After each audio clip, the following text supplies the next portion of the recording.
وهو يقول هي تعاجين بكيت بني عمر بوا ودروا في حربنا عدوان يوم ادعى الموه جاري زورا وبهتاني بريح حكومة ضباد شنقها حصمان والورد فاهم وداري نطق لساني ويات حاملوه 30 طقم بالالوان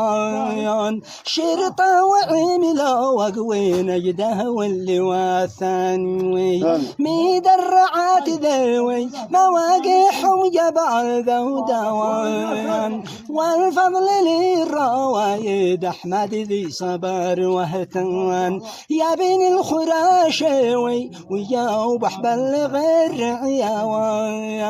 والورد بلغ زيد وحصب ونشوان صلاة ربي عول من حمبه الرحمة وين محمد والمصطفى من لسن عدنان. يحييكم الشاعر الكبير الشيخ صالح سلفة بعد قبل الصوفي كان يا صوف ينتساس وانت ختم والأساس اضرب بقوة فاس لما الحامل وتسمح نفوس. حاولوا قدوا هيثم لا قدروا ولا حرام.